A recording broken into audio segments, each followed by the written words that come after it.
नमस्कार मो स्मरणिका आपण समस्त को स्वागत करुच्ची मोर कुकिंग चैनल फ्रॉम स्मरणिकास किचन को। आज मु आपण मानक पई आंबर खटा मिठा फ्लेवर आनी जोटा कि आमे साधारणतः आंब खटा मध्य कहि थाउ। ताहले चलंतु तार रेसिपी देखि नबा। फास्ट मु जीरा को भाजी दउची, भल भाबरे भाजी सारला परे ताकू ठंडा कर देबी आउ ताकू गुंड कर देबी।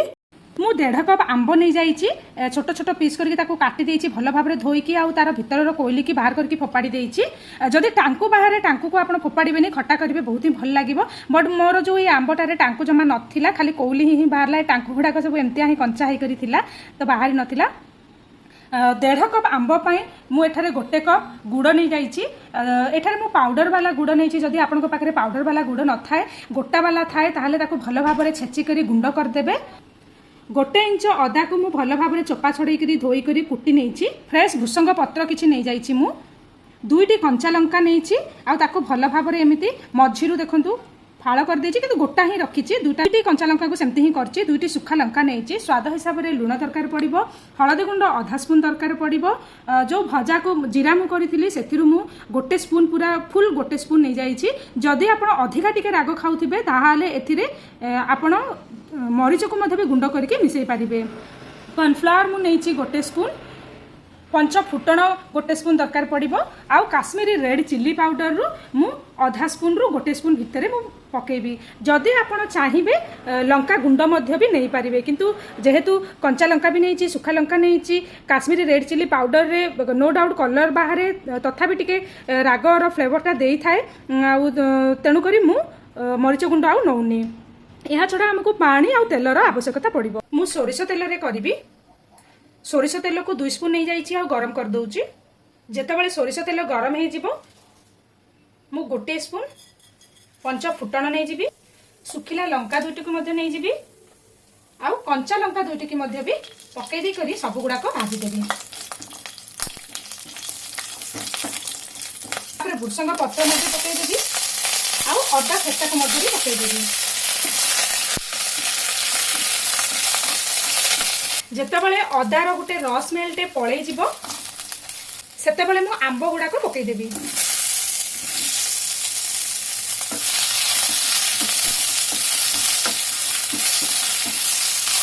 तापर आंब को देखि करी मु अल्प टिके नाकू लुण मिसई दउची। बेसी लुण मिसई देनी, केवल गुड़र फ्लेवर को एनहांस करबा पई ही, माने बैलेंस करबा पई लुण दरकार पड़िबो। धीमा आंच कर देछि मु। हलदी गुंड रु आधा स्पून मिसई दउची। काश्मीरी रेड चिली पाउडर रु भी आधा स्पून मु एबे मिसई देबी।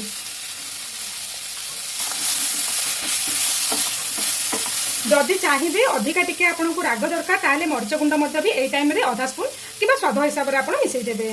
तापरे गुड़ को मिसई देबा आ धीमा आंच रे मेल्ट हैला जाय भाजीबा।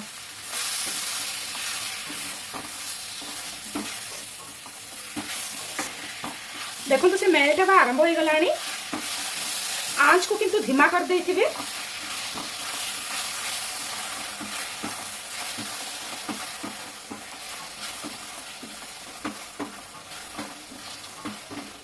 आधा मिनिट भितर ही से मेल्ट हो गला। देखंतु मु एठारे देखंतु 1 कप पानी नेइछि। ए जो कॉर्नफ्लावर नेइछि, कॉर्नफ्लावर रे अल्प टिके पानी मिसई देबी मु। आ बाकी जति के पानी रहिला सेई पानी एथिरे पकै देबी।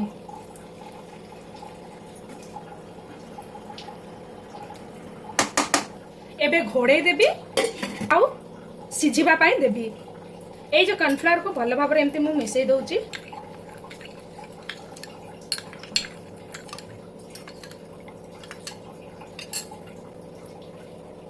प्रथमे देखंतु फुटिबा आरंभ हो गलानी, तो मिनिमम 5 मिनिट खंडे आपण सेमती सिझिबा को दियंतु। सेई भितरे आंब सिझि जिवो।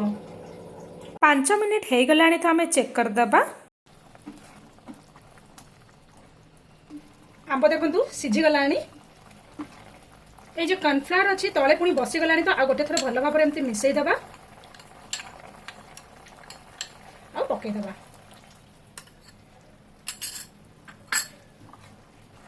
एबे आंच टी हाई कर देबे। देखो बहलिया हेबा आरंभ हो गलानी। जो भजा जीरा गुंड करथिली सेटा को मध्य पके देबी।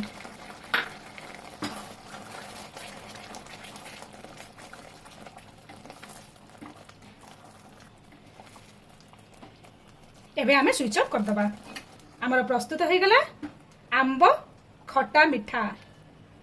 खटा मिठा आंब बा आंब खटा। गुड़ पर देखो कि कलरटा मस्त आसूची। आपण चाहिए चीनी रे मध्य करि परिबे। जदि आज ये आंब खटार रेसिपीटी आपड़ समस्त को ही भल लगे ताहले लाइक शेयर कमेंट करने को बिल्कुल भूलें। आउ नियर एंड डियर मान को शेयर भी करदेवे। मोर आउ गोटे ब्लॉगिंग चैनल अच्छी जो थी कि मोर डेली लाइफ आपण मैंने देखिपारे जार ना हूँ कि Odia blogs with Doha and Dhruv ताको मध्य आपण मैंने सब्सक्राइब करें। जदि कॉर्नफ्लावर नाही आपण चाउल गुंड मध्य भी मिक्स करि परिबे। देखंतु ग्रेवीटा मिक्स करबा हेतु केते बहलिया है कि बढ़िया है। Thank you for watching.